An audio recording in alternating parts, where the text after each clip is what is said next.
રાખ્યો છે. શ્રી મહારુદ્રજીએ એક ઇનિશિયેટિવ લીધું છે અને ઘણા વર્ષો પછી વડોદરામાં તે આવ્યા છે અને પોતાની માતૃભૂમિ માટે કંઈક કરવા માંગે છે, પોતાની જન્મભૂમિ માટે, અને આપણને સંદેશો આપવા માંગે છે કે આપણે ભાઈચારાથી, પ્રેમથી, શાંતિથી અને એકતાથી રહીએ.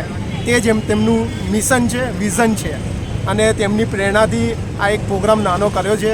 તો આપણે તે સંદેશો આપણે આગળ પહોંચાડીએ બધા સુધી. તે જ. નમસ્કાર. આજે અમે વિશ્વ એકતા દિવસની ઉજવણી કરવા જઈ રહ્યા છે.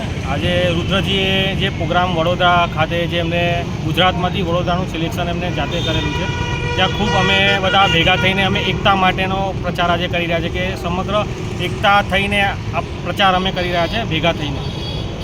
આપનો પરિચય? મારો પરિચય માળી રાજેશ, સામાજિક કાર્યકર્તા, વડોદરા શહેર.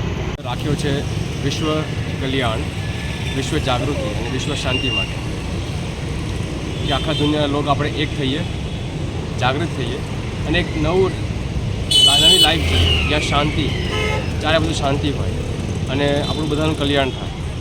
એ માટે અમે લોકો બધા ભેગા થઈને આ અભિયાનની શરૂઆત કરી છે. અભિયાનનું નામ શું છે? કોઈ એટલું બધું લાંબુ નામ નથી. World peace, world unity and peace. Simple. આપનો પરિચય? મારું નામ મહારુદ્રજી છે, શ્રી મહારુદ્રજી આ ગોભાઈ, અને હું પોતે અહીંયા બોર્ન એન્ડ બ્રોટ અપ વડોદરામાં છું, અને હું લગભગ ઘણા વર્ષોથી યુએસમાં સેટલ છું.